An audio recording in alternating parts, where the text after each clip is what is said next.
Bismillahirrahmanirrahim. Assalamualaikum warahmatullahi wabarakatuh. Selamat pagi Bapak Ibu sekalian. Bertemu kembali kita pada pagi hari ini dalam acara Prolanis ya. Alhamdulillah pada pagi hari ini kita bisa berkumpul kembali dalam rangka Prolanis yang seperti biasa mengikuti kegiatan senam dan juga pembelajaran yang insya Allah kita ulang terus setiap bulan mengenai diabetes mellitus dalam keadaan sehat walafiat. Semoga kita sehat terus ya. Ibu-ibu ini banyak yang sakit ini ya, gula ya katanya. Ya semoga nanti gulanya bisa turun terus 3 bulan. Terus dicek bulanan, dicek 6 bulan hasilnya juga baik gitu ya. Oke Bapak Ibu, mohon maaf sebelumnya ini tadi lama ya persiapannya ya, karena kita terkendala di sarana ya, HP-nya berhubung cuma satu, jadi ganti-gantian akhirnya, gitu ya. Nah ini kita langsung saja untuk materi ya. Ini udah jam 8:30 gitu ya. Tadi ibu-ibu udah senang semua? Udah ikut senang semua, terus sudah dapat snack semua? Oke. Ada yang lemes nggak ibu-ibu? Nggak ada kan? Nggak ada ya siapnya. Oke. Ini insya Allah ringan saja. Seperti biasa setiap bulan kita belajar tentang diabetes mellitus. Materi makin itu tua aja ya, nggak berubah-ubah ya. Terus sekali gitu yang lain gitu ya. Sebenarnya pengen ya yang lain ya. Entah itu penyakit jantung, entah itu misalkan stroke gitu ya. Tapi yang diminta dari BPJS itu cuma ini toh, diabetes sama darah tinggi ya. Berhubung klub kita nih klub diabetes ya, kita bahasnya diabetes. Untuk Bapak Ibu yang ada darah tinggi ya, karena mayoritasnya diabetes, jadi ya mengalah dulu ya, sampai nunggu nanti ada klub yang hipertensi ya. Ya semoga tahun depan kita bisa bikin klub yang hipertensi. Oke Bapak Ibu, ini mengenai diabetes mellitus ya. Seperti biasa kita sudah melewati bulan diabetes. Selama ini apakah ada yang materinya di luar diabetes ada nggak? Kalau dari teman-teman yang lain yang menyampaikan, misalkan materinya olahraga atau materinya penyakit apa itu ada nggak? Apa semuanya sama? Walaupun yang bukan saya yang menyampaikan, semuanya sama diabetes, iya Bu? Gih. Bapak Ibu bosan nggak kira-kira? Apa yang bikin nggak bosan? Kalau saya tuh jauh bulan ini, aduh. Harinya ada pengobatan nggak? Pengobatan? Obatnya belum datang. Udah datang. Baik Bapak Ibu, cepat saja ya. Nggak usah lama-lama ya. Malah 1 jam. Berarti oke Bapak Ibu ya, kita mau cepat juga bagaimana ya, kita harus cepat ya. Kita harus 1 jam ya, oke? Jadi mau kita cepatin 30 menit pun tetap harus 1 jam. Ya udah Bapak Ibu ya, kita mulai saja. Mari. Apa itu penyakit diabetes mellitus? Dia bertanya ya, apa itu penyakit diabetes mellitus ya? Penyakit diabetes adalah suatu penyakit menahun ya, ditandai dengan kadar glukosa darah. Glukosa darah itu gula darah ya, yang melebihi batas normal secara menahun ya. Sebutan glukosa darah sering dikenal masyarakat dengan gula darah. Kembali lagi Bapak Ibu ya, mengenai diabetes. Di sini ada kata kunci ini ya, kata kuncinya adalah menahun ya. Jadi keadaan diabetes mellitus itu bukan sesaat. Artinya hari ini saya gulanya tinggi, terus besok dari diabetes tidak begitu. Kalau cuma 1 hari, 2 hari gulanya tinggi, besok nggak tinggi lagi normal atau bahkan malah kurang ya. Dia hari ini makannya banyak, besoknya dia puasa gulanya rendah. Itu tidak menyebabkan, insya Allah tidak menyebabkan diabetes mellitus. Yang jadi penyebab diabetes mellitus adalah gulanya terus tinggi dalam waktu bertahun-tahun. kapan ini bertahun-tahun ini? Ya, ini susah juga Ibu ya. Karena apa namanya itu, Bapak Ibu di sini kan sudah ini ya, apa namanya, di atas 40 tahun semua ya. Ada yang kurang dari 40 tahun? Enggak ada ya. Semuanya di atas 40 tahun ya. Yang perlu kita sadari adalah semakin bertambahnya umur kita, ya, maka kerusakan organ kita pun semakin bertambah. Ya. Jadi bisa dibilang takdir ya. Kalau mau dibilang takdir ya bagaimana? Tapi kalau nggak dibilang, karena diabetes mellitus itu memang penyakit yang di atas 40 tahun. Karena usia segitu organnya sudah mulai rusak. Apa kira-kira ibu-ibu yang sudah mulai rusak organnya? Pankreas ya.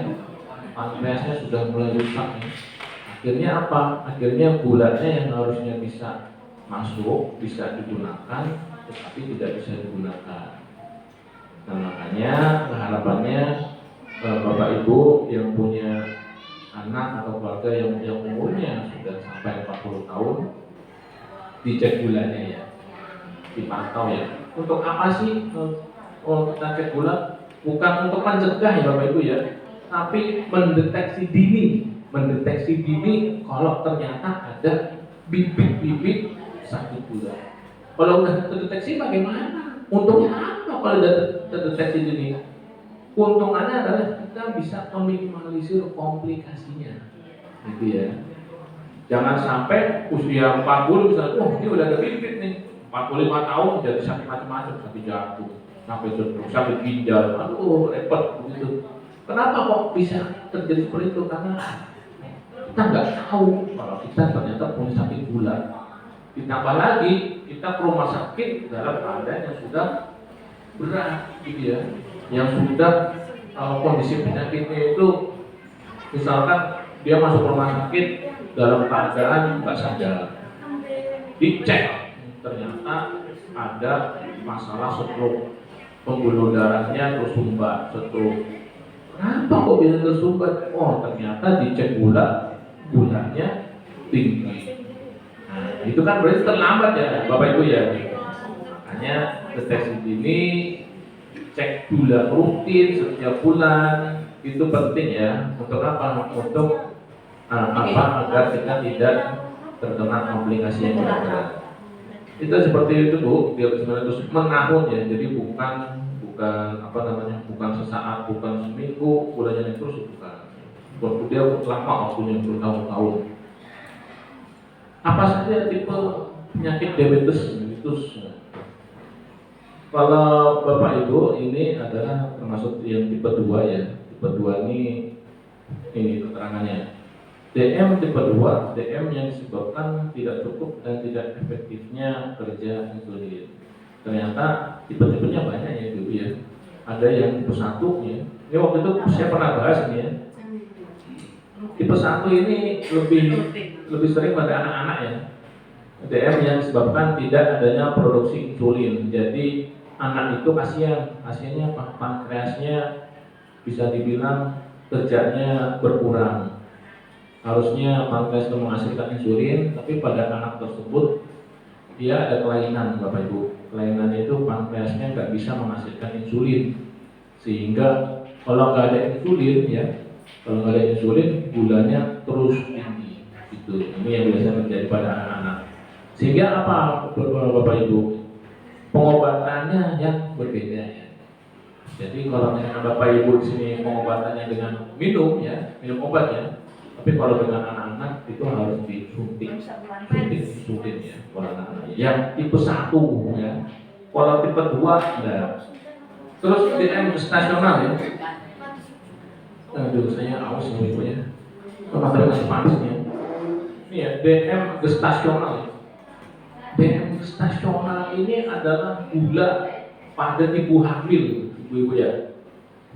Kalau ibu punya cucukannya semuanya ya, punya saudara ya, hati-hati. Kalau ibu hamil, ibu-ibu ya, itu ada rekomendasi kenaikan berat badan berdasar apa? Berdasar berat badan dia belum hamil. Misal ya, sebelum tinggi badannya 155, berat badannya 55, itu kalau kita hitung berat badan BMI-nya tuh normal ya Bapak Ibu ya. Berapa sih kenaikan berat badan kalau dia hamil? Itu minimal 11 kilo sampai 16 kilo. Kadang ya, ibu ini saking semangatnya ya, hamil, anak saya biar gemuk ya, anak saya biar berat badannya itu naik dan mencapai normal, tapi makan semuanya makan. Ya sama, kita sebenarnya dimakan ya Ibu ya. Kita makan sayur, daging makan, kita ini termasuk yang ya, semuanya makan. Kalau kambing itu ambil sayuran ya. Kalau hewan lain kambing Korea itu pakai cuma daging. Kita nih parah itu. Semuanya itu makan, apalagi yang di ada uang aspal dimakan, respen, wah itu beda Bapak Ibu ya.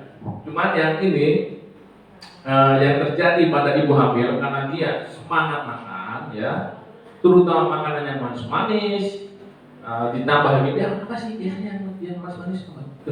Es krim. Tiap hari beli es krim. Tiap hari beli es krim, udah minum es krim, udah makan es krim, tambah lagi minum susu. Tambah lagi apa Bapak Ibu? Coklat ya. Buahnya nggak main-main. Buahnya langsung alpukat. Alpukat tuh yang tinggi lemak itu kan, alpukat itu ya. Wah, alpukat susu, otomatis beratnya langsung naik. Makannya juga banyak ya. Dan dia tidak dikontrol ya. Tiap hari mungkin makannya memang harusnya makanannya banyak ya. Tetapi ada rekomendasi batas kenaikan berat badan ibu-ibu itu yang paling penting diketahui. Kalau dia sudah naik di atas 16 kilo, stop ya. Stop kalau udah sampai 16 kilo. Beratnya kemarin pas belum hamil 50. Sekarang sudah menjadi 66, harus berdiet. Gitu. Karena batas minimalnya 11, kalau nggak salah 11,5 ya. Itu harus naik ya. Jadi kalau beratnya 50 sampai besok melahirkan dia harus naik jadi 62 ya. 61 atau 62 itu batas minimal. Kalau sampai 66, 67 dia sudah harus mengurangi makanan yang manis-manis. Apa sih yang terjadi pada DM gestasional? DM gestasional itu yang kasihan siapa ini? Anaknya yang kasihan ya. Anaknya itu bisa namanya makrosomia. Makrosomia itu anaknya bisa besar ya. Sampai berapa besarnya itu? 4 kilo. Ada yang sampai 4 kilo anak-anak kita? Ada ya. Ini kalau dia sampai 4 kilo, kasihannya dia sudah membawa bibit DM, bibit gula. Masih kecil dia sudah membawa bibit DM. Kalau dia dalam bayi loh, di bayi aja sudah membawa bibit DM, apalagi usia umur 20, 30. Makanya jangan kaget ibu-ibu ya, jangan kaget apa? Zaman sekarang banyak anak muda yang sudah terkena gula gitu. Makanya ini DM gestasional tanpa kita sadari, ini penting untuk pengetahuan kita. Kalau ada keluarga kita yang hamil ya, pantau kenaikan berat badan. Yang penting apa? Jangan melebihi batas rekomendasi dari ibu bidan ataupun pak dokter. Maksimal segini naiknya. Kalau udah segitu berdietlah ya. Itu DM gestasional ya. Ada yang lain nih? DM tipe lain. DM itu disebabkan oleh pemakaian obat penyakit lain. Ini penyakit lain itu biasanya wanita ya. Polycystic ovarian syndrome ya, tapi itu jarang sekali ya. Terus dia macam obat, makanya obat bikin demo kortikosteroid ya. Kortikosteroid itu biasanya obat apa yang kita minum? Hampir nih. Ini kita kalau misalkan sakit apapun ya, batuk pilek mesti itu masuk tuh. Terus sakit sendi masuk itu kortikosteroid. Biasanya ya kalau gatal ya, kalau kita beli di pasar tuh di apotek dexamethasone ya, dexamethasone, prednison ya, methylprednisolone. Nah itu kan biasanya dikasih tuh sama dokter juga ya, kalau sakitnya batuk pilek, sakit lutut, gatal-gatal. Fungsinya apa sih Ibu-Ibu? Fungsinya adalah untuk menekan sistem kekebalan tubuhnya. Sehingga apa? Sehingga untuk menekan peradangan. Tapi efek sampingnya adalah gulanya tinggi. Makanya nggak boleh minum obat sembarangan. Jadi kalau misalkan sakit ya, kan sering tuh Pak Dokter atau Bu Dokter bilang begini, obatnya diminum kalau sakit ya, kalau nggak sakit nggak usah. Betul itu, karena apa? Ini efek sampingnya nanti kalau kita minum obat terus menerus ya, yang rusak itu nggak cuma ginjal, nggak cuma liver, tapi gulanya tinggi, tensinya juga tinggi. Kalau ibu-ibu kira-kira apa ya yang bikin gulanya tinggi? Nah, tapi kalau ibu-ibu seringnya bukan gula, tensi. Ini ibu-ibu yang muda ya, apa biasanya dari apa ini? KB ya. Kita kalau KB ibu-ibu dia terutama ya ibu yang dia KB pil gitu ya, itu sering menimbulkan tensinya tinggi. Makanya biasanya kita kalau mau KB tidak tensi dulu, tensinya berapa nih? Nanti kalau ternyata tensinya tinggi ya nanti dikasih alternatif, berarti jangan pakai KB ya, pil ataupun yang suntik diganti gitu ya. Terus sampai kapan ber-KB nih kalau begitu? Nah itu nanti pilihan ibu ya. Kalau misalnya mau lama ya kita harus pakai yang ya apa itu? Yang dimasukin itu? Aduh saya lupa namanya itu. Kon Mbak Yun. Implan ya. KB implan. Tapi ada yang di bawah sini. KB apa itu? Spiral ya. Nah, spiral itu yang lebih tidak menyebabkan tensinya tinggi ya. Tapi kalau yang lain itu bisa bikin tensinya tinggi. Mas, apa saja faktor risiko penyakit diabetes mellitus? Minta air Mas. Geng, Mang mendetak. Airnya Pak, airnya Pak. Minta air. Boleh silakan. Airnya habis. Lantas apa saja faktor risiko penyakit diabetes mellitusnya? Faktor risiko terkena penyakit diabetes antara lain sebagai berikut: riwayat keluarga. Ya. Jadi kalau misalkan ada dari kita, ya kita sakit gula nih, nah nanti itu bisa menurunkan kepada anak cucu kita, ataupun orang tua kita nih, orang tua kita sakit gula, nanti kita pun juga bisa terkena. Lantas apa yang harus kita lakukan kalau ada orang tua kita atau keluarga kita yang sakit gula? Lakukanlah screening. Ya. Screening fungsinya apa sih? Fungsinya untuk mendeteksi secara dini yang mana di keluarga kita ada sakit gula, kita ada nggak sih punya bibit sakit gula? Itulah fungsinya screening ya. Jadi memang riwayat penyakit keluarga ini tidak bisa tidak bisa disingkirkan ya. Orang ini genetik, ini kan udah takdirnya begitu ya. Masa kita mau bilang gara-gara bapak saya ini sakit gula, masa saya mau bilang itu berangka ini nggak boleh ya, kita sebagai anak kayak gitu ya. Ataupun riwayat sakit gula yang karena keluarga ini ya memang harus kita terima dan kita tidak bisa menghindari.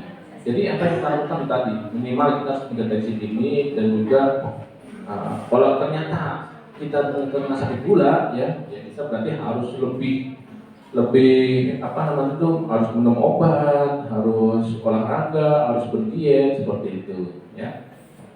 Karena banyak ini yang masih muda kena sakit gula. Terus yang kedua apa? Obesitas atau kegemukan. Iya, obesitas atau kegemukan. Ibu-ibu semua pernah udah nimbang ya?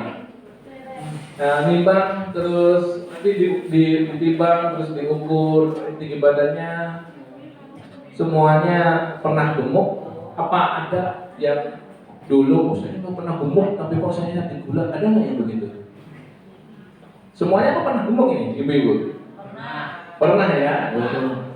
Oh ternyata betul ya.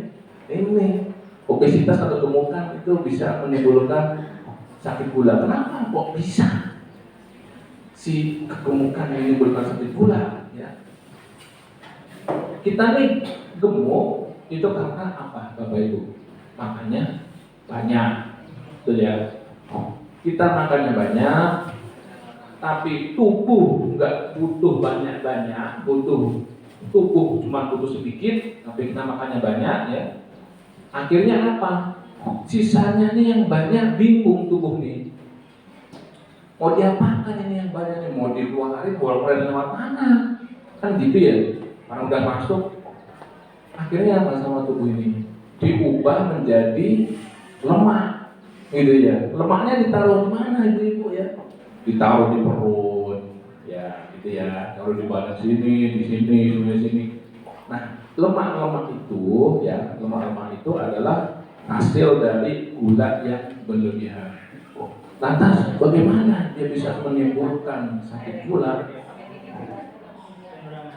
Karena gula yang banyak di dalam tubuh kita dan juga lemak yang di dalam tubuh kita itu mengacaukan sistem imun kita, imun dan juga sistem resistensi insulin ya, itu yang bikin kita terkena resistensi insulin. Merokok ya, merokok ini kok bisa ya bikin gula ya? Karena merokok itu banyak, mohon maaf ini bapak ya, karena merokok itu banyak kandungan zat-zat yang kurang baik. Zat-zat yang kurang baik itu bikin kacau di dalam tubuh kita, sehingga apa? Sehingga yang tadi di sini ada sensor insulin ya, karena termasukkan zat rokok, dia jadi tidak bisa sensornya jadi rusak. Banyak sih namanya balik. Itu merokok ya.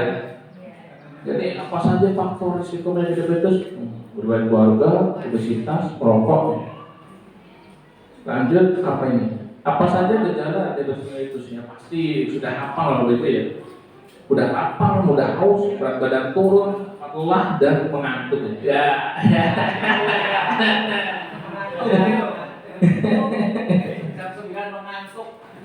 Emang susah juga ini mah. Kalau yang masalah mengantuk nggak butuh diabetes juga ya. Semua aja juga nggak mau mengantuk ya. Padahal kalau kita semua begadang ya. Kalau pagi nggak kopi ya, itu mesti kita paginya ngantuk nih. Tapi kalau diabetes nggak cuma mengantuk ya, itu bedanya ya. Kalau yang normal itu paling dia cuma mengantuk. Tapi kalau yang diabetes nggak cuma mengantuk, ya. Ada mudah lapar, mudah haus, berat badannya turun, ya. Pasti bingung dia nih. Gampang makan, minumnya banyak, kenapa beratnya turun? Ya. Nah ini yang bikin dia berbeda dari yang lain. Oke, Bapak Ibu, ini gejalanya sudah hafal sekali ya. Sudah lapar, mudah haus, berbeda dulu, cepatlah dan mengantuk. Lanjutan yang lain adalah kesemutan, luka, sulit sembuh. Kenapa kok bisa kesemutan? Ternyata gula yang ibu-ibu, bapak-bapak ya, pernah nggak makan karamel, permen, aja. Juga ya, gula itu ya ternyata kalau misalkan kita panasin ya, gula itu kalau kita panasin terus dia jadi lembek ya, dia nempel, apa yang terjadi? Nempelnya itu kencang ya, nempelnya tuh kuat, terus apa? Gulanya jadi keras, kelet ya bu ya, betul sekali. Nah itulah, jadi ternyata gula yang sangat tinggi ya, itu dia nanti akan menempel ya di dalam pembuluh darah kita, namanya aterosklerosis. Dia awalnya nempel jadi trombus, jadi sel lemak, namanya aterosklerosis, dan itu akan menempel di pembuluh darah yang besar. Pembuluh darah besarnya mana? Gini, kaki ya, kaki ini pembuluh darahnya besar ya, pembuluh darah besar. Tangan pembuluh darahnya besar ya. Terus dia kalau nempel di tangan, di kaki, nempelnya dari mana? Bukan yang di sini ya, tapi nempelnya di sini yang besar. Tapi yang kena yang di jari-jari. Kenapa kok yang kecil-kecil malah bisa kena? Karena yang kecil-kecil kurang darahnya itu gak sampai sana, karena jalan utamanya tuh ditutup dengan gula tadi. Itu yang bikin kesemutan. ditambah lagi lukanya sulit sembuhnya. Ya karena kalau misalkan darahnya nggak ngalir, ya darahnya nggak ngalir, tertutup, mau sembuh bagaimana lukanya? Misalnya orang kecelakaan terus dia luka sobek, nggak usah kecelakaan, kena arit ya, bapak ibu kan nggak tahu ya, kena aritnya, itu kan harus langsung dijahit, ada nggak yang bisa nggak dijahit? Ada yang nggak bisa dijahit. Kapan nggak bisa dijahitnya? Kalau dia sudah lama, dia sudah terlambat datang ke puskesmas. Jadi misalnya kenanya semalam, dia kenanya kemarin sore, paginya baru ke puskesmas, darahnya sudah kering, walaupun lukanya belum buka ya. Kalau itu nggak bisa dijahit. Ya. Yang bikin lukanya bisa sembuh karena ada apa? Karena ada darah. Ya. Karena ada darah, dia bisa sembuh. Darahnya bisa menjadi lem di situ. Ya. Darahnya bisa ngasih oksigen, darahnya bisa bawa nutrisi. Ya. Tapi kalau darahnya nggak bisa ngalir, otomatis nggak ada yang bawa oksigen, nggak ada yang bawa nutrisi, yang ada lukanya nggak bisa sembuh. Gitu ya. Kenapa kok bisa betul yang kalah tadi? Karena banyak gulanya. Apa yang dapat dilakukan untuk mencegah diabetes? Yang pertama, mempertahankan berat badan gitu ya. Bapak Ibu semuanya kan hebat ya. Dan kondisi badan berat badannya harus Tindakan ya. macam-macam tergantung kasusnya. Tapi orang-orang lanjut ngapainnya? Ya, alhamdulillah ya, tetap berusaha untuk menurunkan berat badan. Iya. Aku tadi juga baru cucu. Kita di sini masih ada yang makan 3 kali sehari. Oh, kalau bisa harus makannya 2 kali sehari aja ya. Pagi dan juga sore ya. Malam kalau lapar banget makan buah aja ya. Jangan makan Pintunya sendiri-sendiri Bu, pintunya. Jadi saya juga nggak bisa makan ke sana. Karena kita kan sayur boleh, protein ya, boleh, benar ya. tapi jangan yang karbohidrat. Jenang putri kamu Untuk makanan terus pencegahannya sendiri dan makan makanan sehat antara 3 sampai 5 porsi buah dan sayuran sehari dan kurangi asupan gula, garam dan alkohol. Jadi memang makanannya yang harus banyak buah dan sayur-sayurannya ya. Terus rutin aktivitas fisik 30 menit setiap hari. Wah, ini Bapak Ibu makan sering sawah ya. Masih jenengan ya. Apa? Nandur apa saat ini Bapak Ibu? Beras. Udangir. Lorolan bersihin itu dong. Oh iya. Habis panen ya itu ya. Oh belum. Oh baru mulai. Lagi ya. Nah, ini kalau untuk aktivitas fisik Bapak Ibu Insya Allah sudah baik ya. Saya tidak meragukan itu. Kelola stres ya. Kelola stres ini penting Bapak Ibu ya. Karena Bapak Ibu ternyata penyebab sakit gula dan darah tinggi gitu ya, itu nggak selalu dari kegemukan, nggak selalu dari pola makan kita yang nggak teratur. Kita sudah teratur makan kita nih, kita sudah tidak makan yang manis ya, kita sudah ya kalau minum kayak teh tawar misalnya. Tapi kenapa? Saya bisa sakit gula? Oh ternyata di rumahnya kepikiran, oh my god, tiap bulan dikejar-kejar, mau bayar ini bayar itu. Tambah lagi, itu kalau misalkan aman ya dari alam.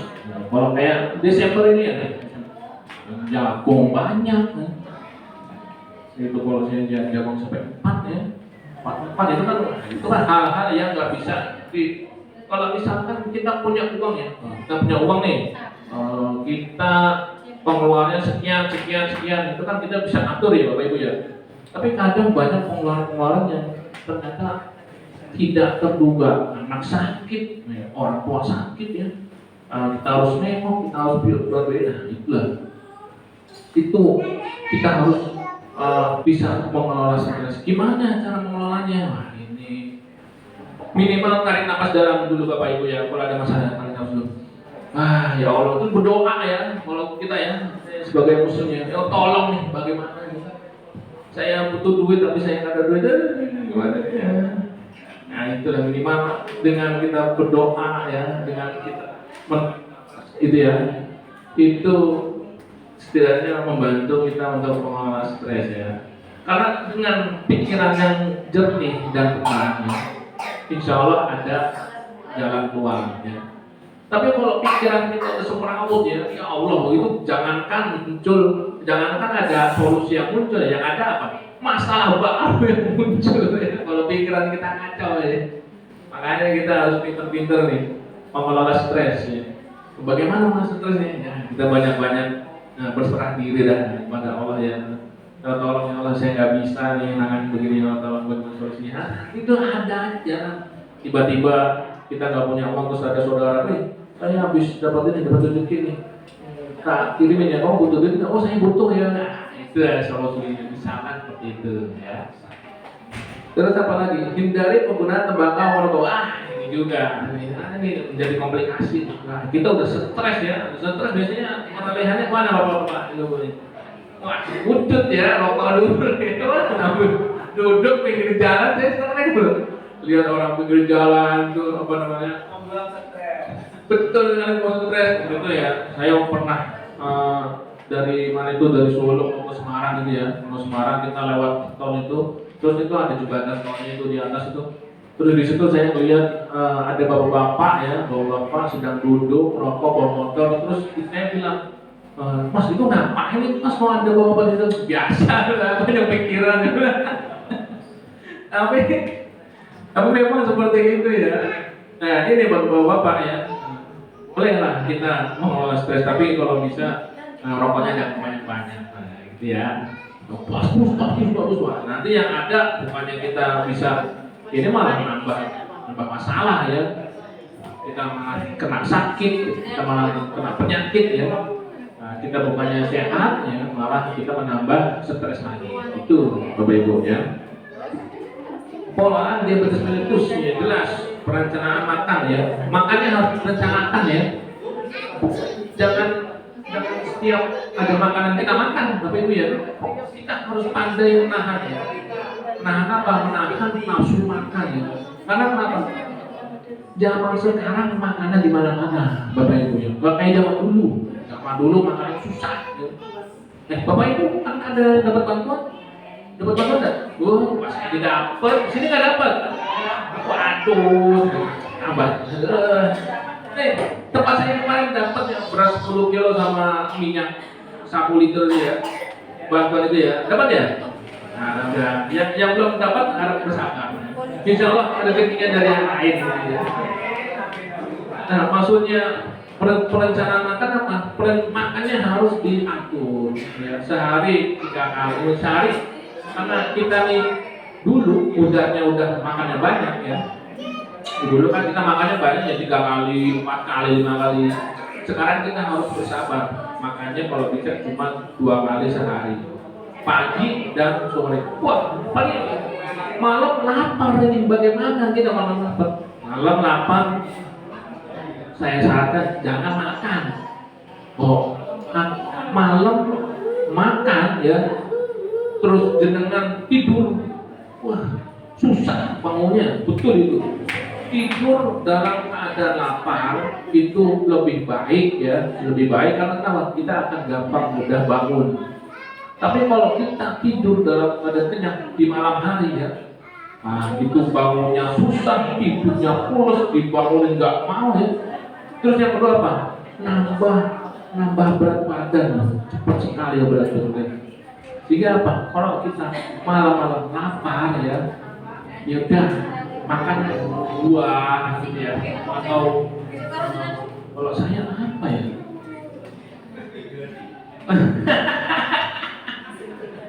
Kalau saya tidak minum ini, saya berusaha untuk menangani itu. Saya kayak kemarin gitu ya, kalau malam lapar buah biasanya buah, atau enggak makan lauknya tok. Jadi telur ya, kalau ini makan sayur nggak pakai nasi. Terus cuma makan pakai lauknya atau pakai itu untuk apa?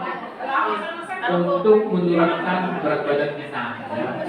Gitu ya. Karena kalau kita tidak merencanakan makan, dan kita hanya maunya saja, ya itu efeknya ya. Terus apa ini? Yang kedua, olahraga ya. Nah, kalau olahraga ya sulit ya. Ya kalau Bapak Ibu kan kerjanya udah di sawah ya. Ya itu sih udah olahraga ya, udah dilepes ya. Kalau saya sulit ini olahraga nih. Makanya saya lebih ke perencanaan makan ya. Makan saya harus saya asin nih. Teratur. Minum obat teratur, siapa yang minum obat? Yang orang sakit ya Bapak Ibu ya, minum obat ya. Kalau nggak sakit minum obat ya. Nah, untuk Bapak Ibu nih wajib ya. Nih Bapak Ibu pernah dengar apa namanya diabetes mellitus remisi? Pernah dengar itu nggak? Diabetes mellitus remisi adalah pasien yang diabetes mellitus ya. Dia dalam 3 bulan gulanya normal terus sehingga dia bisa tanpa minum obat. Keren ya? Pasien diabetes tapi tidak minum obat. Gimana caranya? Itu tadi Bapak Ibu ya. Gulanya secara 3 bulan berturut-turut. Kalau misalkan Bapak Ibu kan ada tuh yang cek 6 bulan ya, HbA1c nya gulanya normal, terus HbA1c nya normal ya, maka Bapak Ibu bisa masuk dalam kategori diabetes mellitus remisi. Nah, kalau diabetes mellitus remisi itu Bapak Ibu bisa nggak usah pakai minum obat. Tapi syaratnya apa? Harus normal. Yang jadi masalah apa? Memangnya menormalkan gula mudah itu ya, sulit itu ya. Tidak mudah ya menormalkan gula ya, apalagi ditambah ya di mana-mana kita menemukan banyak jajanan. Sekarang kondisi ekonomi juga semakin membaik, bantuan di mana-mana ya, otomatis minimal beras ya, beras itu pasti kita cukupi ya. Yang minimal kita makan 3 kali sehari ya. Ya kalaupun kita nggak makan, anak kita makan, maksud kita nggak ikut makan ya kan, karena begitu. Itulah tentang diabetes mellitus remisi. Nah, terus edukasi atau penyuluhan ya, edukasi ya kita sudah sering tiap bulan ya ibu-ibu ya, tiap bulan sini nggak bosan-bosan. Matanya itu aja yang ada berubah yang diabetes, apa ya, lah paling diabetes lagi. Tapi ya semakin banyak kita mengulang ya, semakin banyak kita bisa mengerti ya, semakin banyak kita tuh bisa ingat tentang sehingga kita lebih aware, sehingga kita lebih berhati-hati terhadap diabetes mellitus ya. Oke, terima kasih Bapak Ibu. Materi kita nggak banyak ya, materi kita hari ini hanya diabetes mellitus dan muter itu saja ya.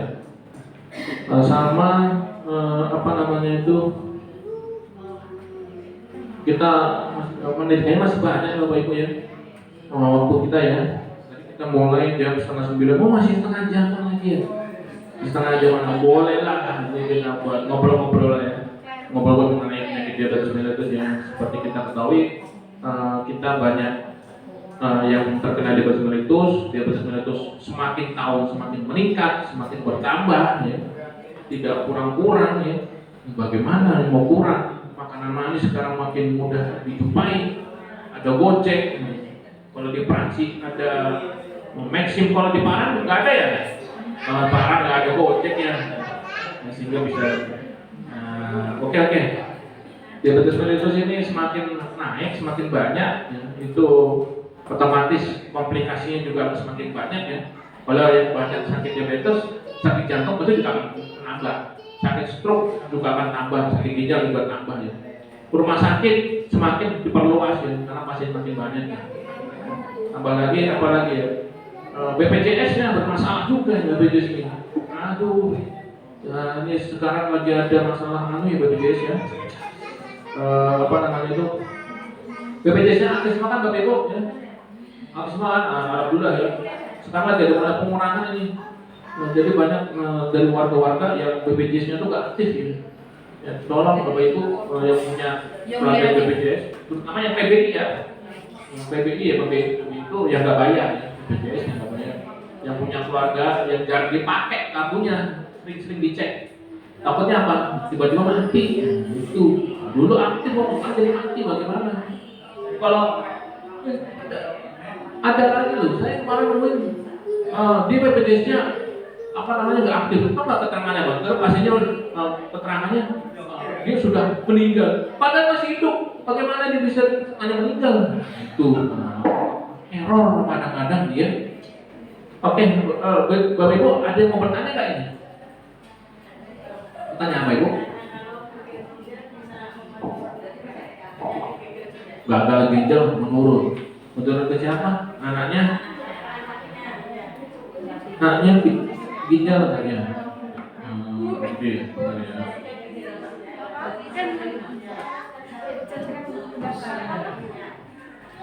Orang tua gagal ginjal apakah bisa menurun ke anaknya? Itu pertanyaan yang bagus, pertanyaan yang membuat saya berpikir jadinya kalau begini. Padahal saya diajarin berpikir. Ada mungkin kita tambah stres ya. Oh, udah mikir ini, mikir itu, tambah lagi. Baiklah, nanti saya akan bantu jawabnya. Penyakit gagal ginjal itu adalah penyakit yang dia termasuk tidak menular, ya, termasuk dalam PTM ya. Sama tuh kayak diabetes mellitus, stroke, jantung, dan itu adalah penyakit yang tidak menular. Tidak seperti COVID ya, COVID sangat menular. Ya.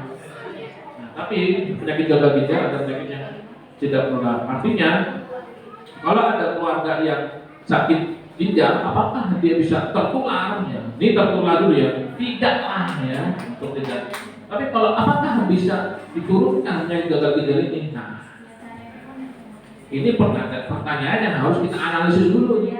Ya, kita harus evaluasi dulu. Kenapa dia bisa kena ginjal? Itu dulu yang menjadi pertanyaan. Dan kalau yang di keluarga ibu begini, penyakit gagal ginjal itu tidak diturunkan, ya.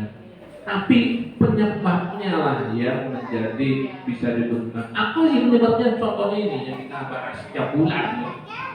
Yang diturunkan tuh diabetesnya, ya. Yang diturunkan sakit dari darah tingginya, yang diturunkan kankernya. Kanker itu bukan kanker kering ya, beda. Penyakit ini ya. Jadi kanker itu menurun ya ke saudara kita. Jadi kalau keluarga kita ada yang kena kanker ya, itu bisa menurun juga, anaknya bisa kena kanker, keluarganya bisa kena kanker ya. Tapi kanker di sini bukan kanker penyakit ya, bukan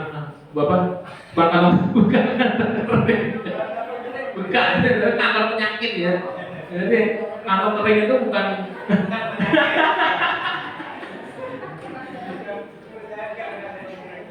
Jadi dia gagal ginjal ya, kembali ke gagal ginjal dia. Gagal ginjal itu tidak diturunkan, dia tidak menular, tetapi penyebabnya lah yang bisa menurunkan. Ya, penyebabnya kalau dia dari gula, berarti dia harus hati-hati. Kalau bapaknya punya sakit gula dan terkena sakit ginjal, anaknya harus hati-hati screening lah. Screening apa? Gulanya tidak ada. Screening ginjal ya, ditanya, saya permisi dong, ada apa? Mau screening saya periksa ginjal. Nah, kamu ada sakit apa mau periksa ginjal? Kamu periksa aja. Ya kalau dokter yang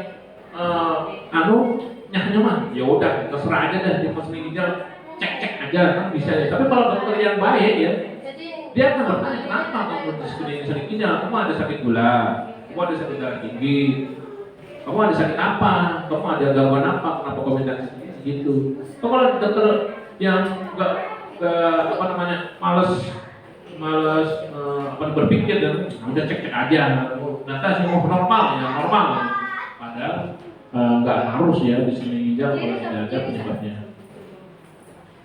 Oke, itu mengenai penyakit gagal ginjal Bapak Ibu, dia tidak ditularkan, dia juga tidak diturunkan. Penyebabnya yang harus hati-hati. Dia ada darah tinggi nih. Aduh bahaya nih. Ada keturunan kita yang darah tinggi, hati-hati ya. Karena kalau zaman sekarang saya juga ketemu anak muda tensinya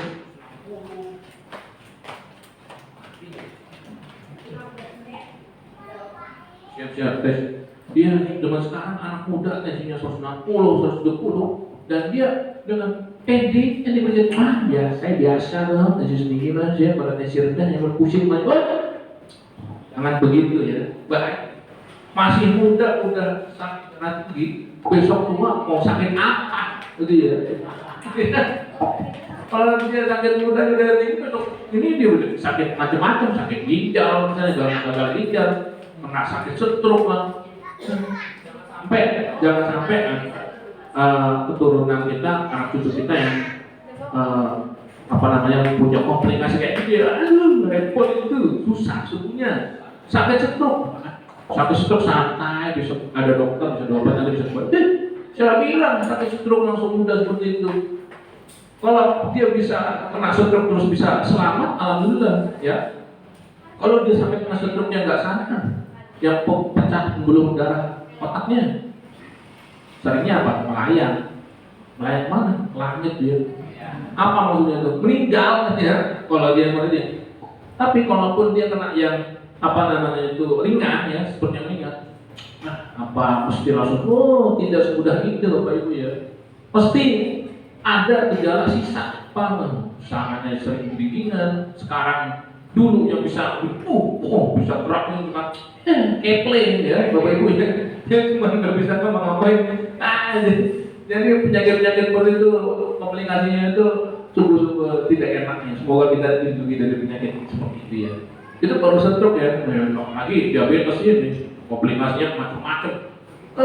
Mata, itu mata jangan diremehkan Bapak Ibu ya. Orang kena sakit diabetes, ya, walaupun dia kena sakit mata, dia dioperasi, belum tentu sembuh 100% ya, belum tentu sembuh ya. Kadang ada pasien katakan, wah dok saya kena katarak ini. Teman saya dioperasi, bisa lihat aja dok. Kok saya nggak bisa lihat?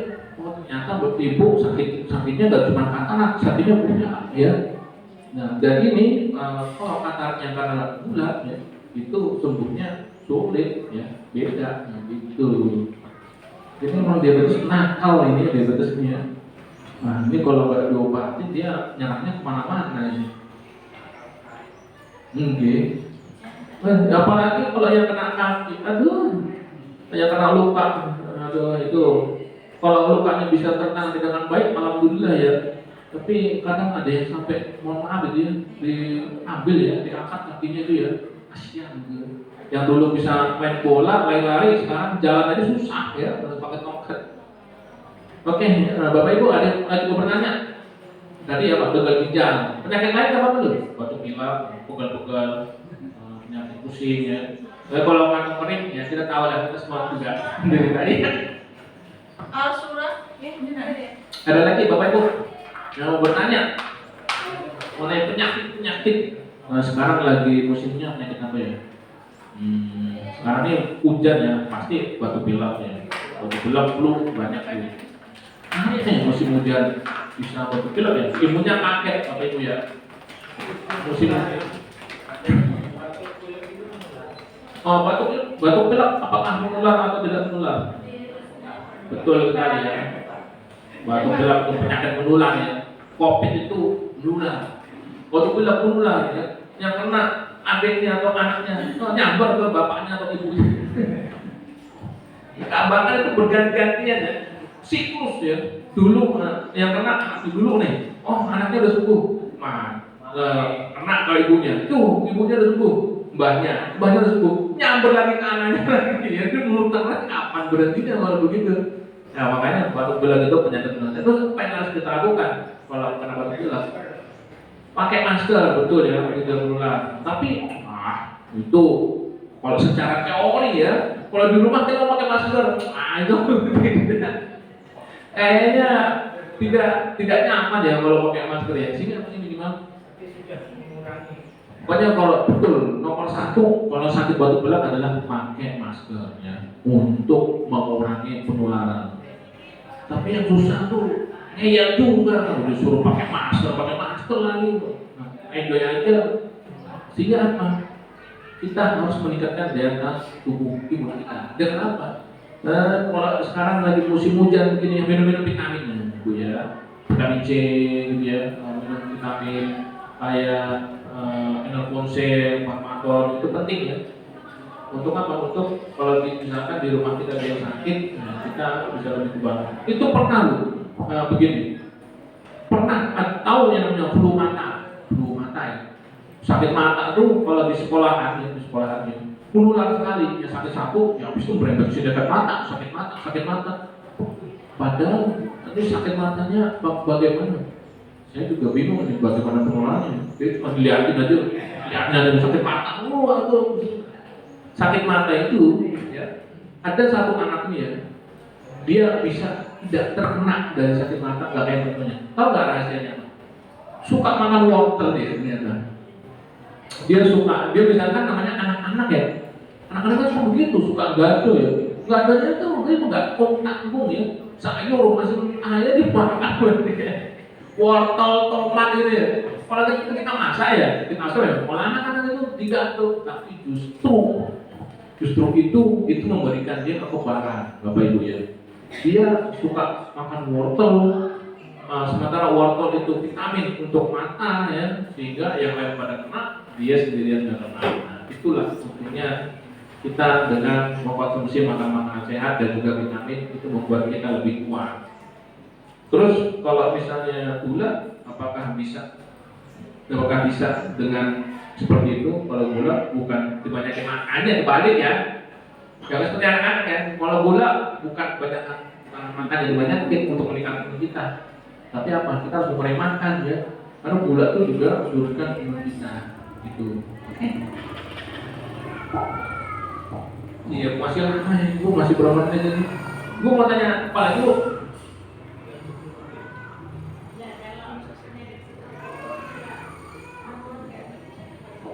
Stroke sama ya, sama, dia tidak menular dan dia tidak ditularkan. Tapi penyebabnya dari stroke itu ya seperti biasa. Stroke itu gak jauh-jauh ya dari masih 9 jam. Oh my god, 9 menit. Dan kita pulang besok. Jangan besok nanti malam ya. Nanti malam kita pulang 9 jam. Jadi kalau stroke itu adalah penyakit yang tidak menular dan tidak ditularkan, tapi penyebabnya yang bisa diturunkan. Sebabnya apa dulu nih? Darah tinggi kah? Atau gula kah? Nah, itu yang harus kita hati-hati. Sama ya, semua penyakit komplikasi termasuk jantung, ginjal, stroke, mata gitu ya. Itu komplikasi-komplikasi itu adalah penyakit-penyakit yang tidak menular dan tidak diturunkan. Tapi penyebabnya ini ya, apakah gula atau darah tinggi itu ya gitu. Ada lagi Bapak Ibu yang mau ditanyakan mengenai penyakit-penyakit terkini? Kita udah bahas apa tadi? Gula, terus bahas ginjal, bahas stroke, batu pilek, asam urat. Bapak Ibu nih hati-hati ya, Bapak Ibu ya. Bapak Ibu harus hati-hati. Ada yang punya sakit asam urat. Yang sakit asam urat harus mengurangi makanan dengan tinggi purin. Tinggi purin itu dari mana sih Bapak Ibu? Biasanya dari manis ya, ternyata. Makanan manis itu dia nggak cuma dirubah menjadi lemak ya, ternyata dia juga berubah menjadi purin, tetapi tidak banyak. Sehingga kita kalau sakit asam urat ya, kalau banyak di dalam tubuh kita, dia akan dikeluarin lewat apa, Bapak Ibu? Pipis ya. Pipis, makanya orang kalau asam uratnya tinggi ya, pipisnya punya nyengat ya. Habis makan cengkol, habis makan pete, ya wah kalau pipis, waduh, disiram berliter-liter mah nggak hilang. Karena kenapa? Karena makanan itu adalah makanan yang tinggi dengan asam urat ya. Sehingga apa? Kita harus hati-hati dengan makanan-makanan tinggi asam urat. Asam urat kalau terlalu banyak di dalam tubuh dan dia dibuang ke dalam urin, tapi masih banyak ya, dia akan mengkristal ya. Kristalnya itu kalau misalkan di luar ya, di sini kalau di luar ini kristal berlian mahal ya. Tapi kalau kristal asam urat itu penyakit Bapak Ibu ya. Kristal itu kan ujungnya tajam-tajam gitu ya. Ujungnya kan tajam-tajam ya, meruncing-runcingnya. Nah, itu dia kalau makan dalam sakit ya, nusuk-nusuk ya. Nah, itulah ada yang namanya sakit sendi ya, karena dia mengendap di sendi sini. Makanya sebenarnya sakit. Kenapa kalau sakit-sakit? Ditusuk-tusuk oleh kristal dari asam urat. Apa yang harus kita lakukan kalau begitu? Kasihlah obat-obat anti nyeri dulu, obat-obat untuk anti peradangannya dulu. Yang pasti yang satu adalah obat asam urat. Nah, terus apakah dengan hal itu cukup? Tidak cukup ya. Selain Bapak Ibu mengonsumsi obat, Bapak Ibu juga harus menjaga makanannya untuk tidak terlalu banyak makan mengandung asam urat. Wah santai tuh ke dokter, memang makan bebas, nanti asam urat itu minum obat, wah dia meremehkan dia minum obat. Biasanya ada yang gitu ya. Ada yang itu suka apa namanya, dia punya kolesterolnya tinggi ya, 250, 300 gitu ya. Udah bilangin kamu jangan makan makanan mengandung kolesterol. Misalnya apa? Cumi, terus seafood. Sehingga apa dia? Oh pakai teknik dia. Oh saya mau bebas makan kolesterol. Enggak kenapa? Nanti habis ini saya minum obat statinnya begitu. Jangan ditiru seperti dia. Karena itu iya kalau misalkan obatnya bisa menurunkan. Kalau ternyata di dalam obatnya juga kewalahan, ya sama aja gitu ya. Oke, itu mengenai asam urat ya. Asam urat selain obat, maka kita harus menghindari makan yang tinggi dengan asam urat. Kolesterol juga sama begitu ya. Kolesterol minum mereka. Saya kapan minum kopinya kalau begini? Kita pakai kopi. Terus sama satu lagi Bapak Ibu ya, asam kolesterol ya. Kolesterol juga banyak sekali. Bapak Ibu kan setiap 6 bulan dicek tuh ya kolesterolnya ya. Aduh, ada yang tinggi kan? Biasanya sih tinggi ya. Ya, bagaimana? Ternyata kolesterol paling tinggi, tau nggak di atas? Kita tuh seringnya nggak sadar kalau apa yang kita makan itu kolesterolnya tinggi. Seperti apa misalnya? Kerupuk ya. Kerupuk kulit ya. Kan kita tahu kalau kulit itu kolesterolnya tinggi ya. Saya kita makan ayam ya. Kamu jangan. Saya boleh ngasih lu makan ayam boleh. Tapi kamu nggak boleh makan jeroannya. Kamu nggak boleh makan usus. Kamu nggak boleh makan kulit. Karena itu kolesterolnya tinggi. Nggak dia cuma makan daging. Wah ini jual pedagang pinter. Wah ini kalau misalkan kita cuma misalnya kurban kalau nggak rumah pemotongan hewan sapi itu ya kerupuknya apa kulitnya. Nah ini mesinnya udah banyak. Nggak ada zaman sekarang nggak kayak zaman dulu mah banyak yang pesan beduk ya. Beduk Bapak Ibu ya, beduk itu beduk ya. Zaman sekarang udah nggak ada pesan beduk ya. Otomatis penurunan pesanan kulit akan berkurang. Terus apa yang harus dilakukan? Sudah kan tidak bikin lagi makanan apa? Kerupuk kulit ya. Oh, kerupuk kulit ya. Padahal makanan kerupuk kulitnya seperti apa? Dikeringkan, dipres, dijemur dan sebagainya yang jadi segini. Dia menjadi kecil begini, wah kan bahaya gitu ya. Kita makannya kecil. Ya, ngamplop-ngamplop tapi itu ternyata setara dengan satu sapi. Tidak begitu. Bagaimana? Nah, bagaimana kolesterolnya tidak tinggi Bapak Ibu kalau begitu? Ternyata kerupuk kulit itu adalah makanan yang tinggi dengan kolesterol. Nah, kita udah nggak makan ini teman-teman, tapi kalau kita makan sayur misalnya, enaknya pakai apa Bapak Ibu? Makan sayur, ya pakai kerupuk ya, baik kita orang Indonesia ya. Kerupuk itu menjadi ya kalau nggak ada lauk ya kerupuk lah kan gitu ya. Jadi ibu-ibu ya biasakan ya kalau mulai sekarang ya yang mau bagaimana ya susah ya menghindari kerupuk ya. Ya kita harus berusaha untuk menghindari dari kerupuk ini. Ibu-ibu ada yang tanya lagi, Bapak Ibu penyakit atau apa?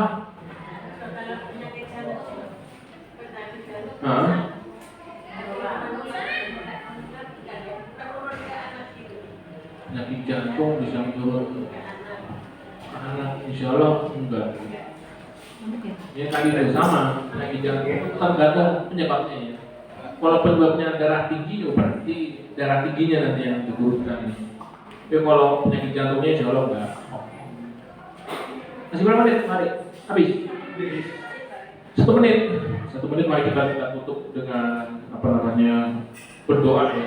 Berdoa ya semoga pembelajaran kita pada hari ini ya walaupun kita belajarnya ngidul ya nggak cuma bahas tentang penyakit gula ya yang penting besok kan begitu aja ya.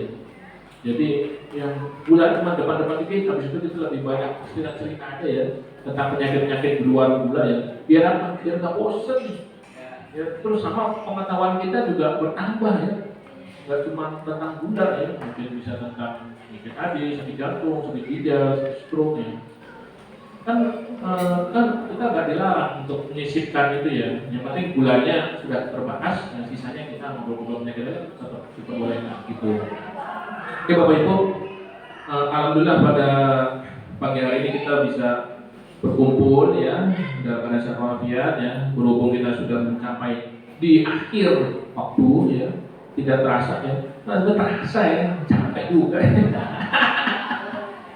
Nggak ada bagaimana capek, ngantuk, lemes, pengen pulang ngantuk. Saya juga sama ya. Ya alhamdulillah kita bisa melewatinya dengan keadaan sehat walafiat, dengan kenikmatan ya. Ya semoga ilmu yang kita pelajari, pengetahuan yang kita dapat pada pagi hari ini itu bisa bermanfaat buat kita semua dan terutama untuk keluarga-keluarga kita. Ya semoga kita bisa bertemu kembali di bulan-bulan yang akan datang. Ya saya nggak tahu lagi bulan depan siapa ya. Ganti-gantian gitu ya, materi lainnya. Ya semoga kita panjang umur, sehat selalu, ya. Rezekinya banyak. Gak cuma rezekinya banyak, mudah, dilampangkan dari segala arah tanpa susah payah. Amin. Yang punya utang, semoga lunas ya, cepat. Amin.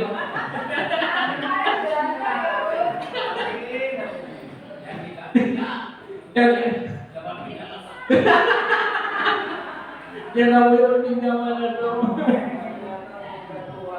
Oke, Bapak Ibu, terima kasih ya. Mohon maaf kalau dalam saya menyampaikan banyak kata-kata saya ataupun penyampaian saya kurang berkenan, saya mohon maaf ya. Sekali lagi Bapak Ibu terima kasih waktu yang diberikan dan kesempatan yang diberikan. Akhir kata, wassalamualaikum warahmatullahi wabarakatuh.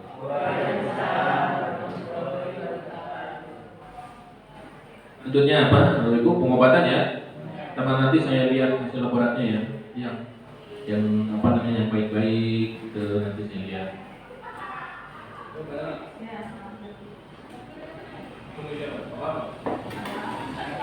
Enggak, udah ada Pak Dokter. Apa?